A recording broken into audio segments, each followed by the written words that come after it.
सीता बोली वो देखे स्वामी जी प्रगटन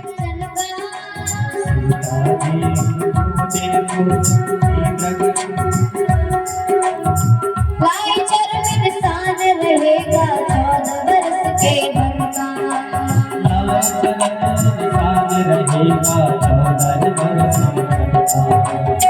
लाए चरण स्थान रहेगा 14 वर्ष के वन का।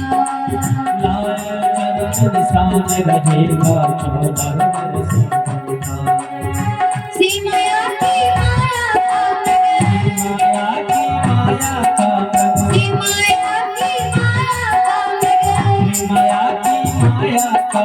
लगेगा मुस्काने माया का मारीच चला माया पथ को भटकाने।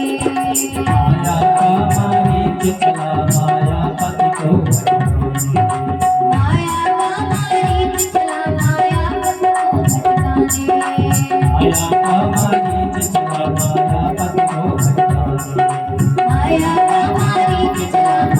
पथ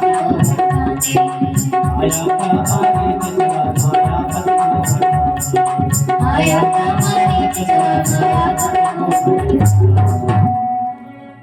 मारीच चल पड़ता है। राम जी पीछे पीछे आते हैं और राम जी बाण मारते हैं तो तुरंत माया से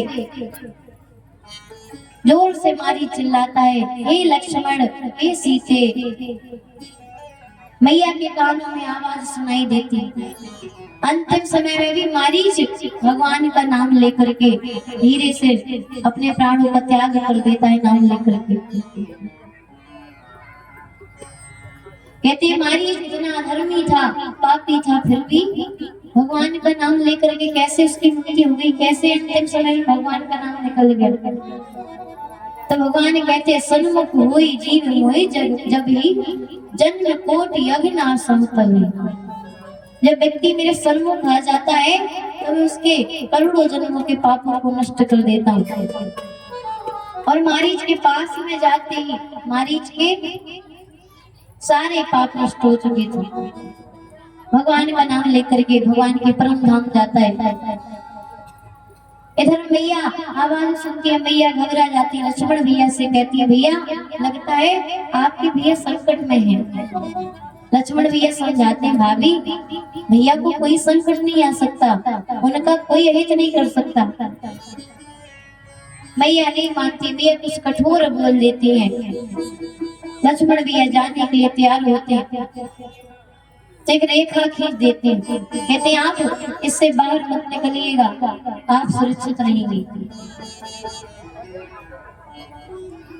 इतना कह करके लक्ष्मण भैया चले जाते हैं। रावण आता है विप्र का वेश धारण करके, ब्राह्मण वेश धारण करके आता है और मैया का हरण कर लेता है, ले जाने लगता है मैया को।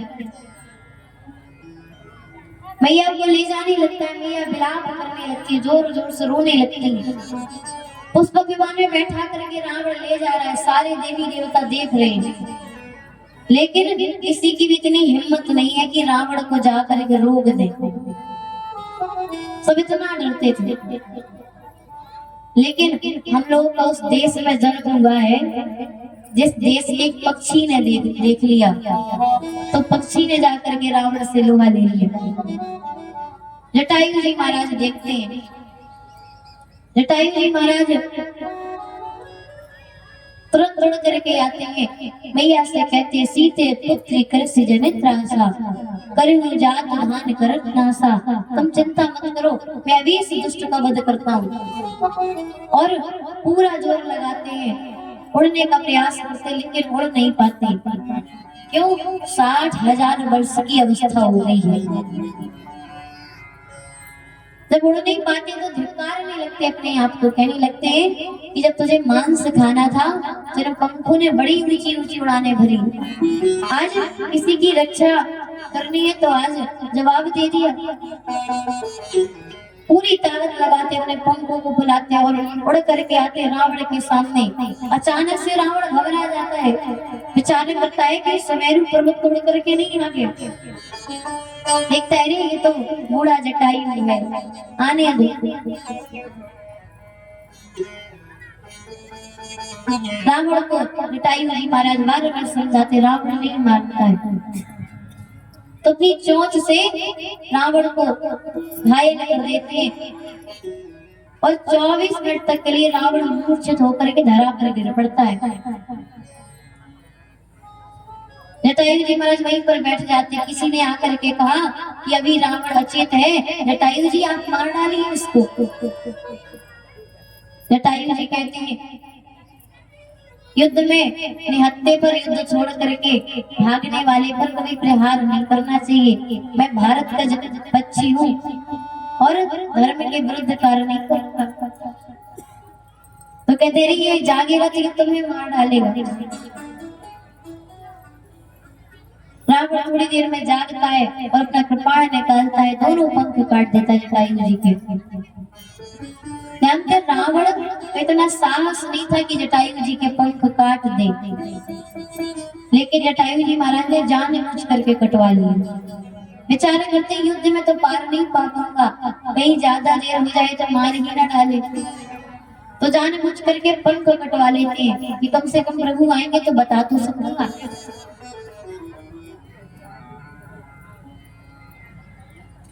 रावण मैया को लेकर के चला जाता है। इधर राम जी के पास लक्ष्मण भैया पहुंचते हैं। लक्ष्मण भैया को देखते हैं, विचार करते हैं कार्य पूरा हो गया है। लक्ष्मण भैया से कहते हैं लक्ष्मण तुम यहाँ पर हो, तुम सीता को छोड़ करके क्यों आ गए? मेरा हृदय कहता है जानकी की कुटिया में नहीं होगी। लौट करके आते देखते कुटिया खाली पड़ी है। प्रभु जोर जोर से रोने लगते हैं। लक्ष्मण भैया मैया को ढूंढने लगते, पुकार रहे हैं, पेड़ों से, पौधों से, पत्तों से, पत्थरों से पूछ रहे हैं, मैया को ढूंढ रहे हैं। तभी चले जा रहे थे ढूंढते हुए तो किसी के राम कहने की आवाज आती है, सुनाई पड़ती, राम शब्द सुनाई पड़ता है। आगे बढ़ते हैं तो जटायु जी महाराज पड़े हुए थे। भाग करके राम जी जाते हैं, जटायु जी महाराज के सिर को अपने गोद में रख लेते हैं और पूछते हैं कि आपकी गति किसने की है? जटायु जी महाराज सारी बात बताते हैं। नाथ दसानन है गति कीनी, तय कर जनक सुता हर लेनी। रावण ने ये किया है और वही लेकर के गया है। ले दक्षिण दिशि देव गोसाई, दक्षिण दिशा में लेकर के गया है। राम जानकी बहुत विलाप कर रही थी, आप जाइए जाकर के रक्षा करिए। जटायु जी महाराज के सिर पर राम जी हाथ फेरते, सारी पीड़ा सारा दर्द चला जाता है। जोर जोर से राम जी रोने लगते हैं, कहते हैं कि हे तात मेरे पिताजी नहीं रहे हैं, मेरे पिताजी नहीं है, आपका कोई पुत्र नहीं है, आप अभी अपने प्राणों को मत त्यागिए, आप कुछ समय के लिए मेरे पास रह जाइए। जटायु जी कहते हैं मैं जानता हूँ जो मेरे मित्र थे महाराज दशरथ, उन्होंने राम के वियोग में अपने प्राणों का त्याग कर दिया, लेकिन आज ये जटायु जानकी के वियोग में अपने प्राणों का त्याग करेगा। राम जी जटायु जी महाराज से हाथ जोड़ करके कहते हैं आप जा तो रहे हैं, जब जा रहे हैं तो रास्ते में देवलोक मिलेगा, वहां पर हमारे पिताजी मिलेंगे, तो उनसे इस बारे में कुछ मत बताइएगा, उन्हें कष्ट होगा। मैं आपको वचन देता हूँ मैं जाऊंगा, रावण को पूरे कुल खानदान समेत उसका विनाश करूंगा। रावण स्वयं जाकर के पिताजी से कहेगा कि मैंने आपकी कुल वधु पर को दृष्टि डाली तो आपके पुत्र ने वंश सहित मेरा विनाश कर दिया। जटायु जी महाराज अपने प्राणों को त्याग करके भगवान के परम धाम को जाते हैं। राम जी आगे बढ़ते कबंध का उद्धार करते हैं और चलते चलते सबरी मैया की कुटिया में पहुंच जाते हैं। सबरी मैया का क्या जीवन, सुबह से लेकर के रास्ता साफ करती, रास्ते में पुष्प बिछाती और केवल एक ही काम, आज मेरे राघव जी जरूर आएंगे, आज मेरे राम जी जरूर आएंगे। सुबह से लेकर के शाम हो जाती, फिर वापस लौटने लगती, बेचारे कहते हैं कहीं रुक गए होंगे, कल जरूर आएंगे। और ऐसे ही कई वर्षों तक चला महाराज।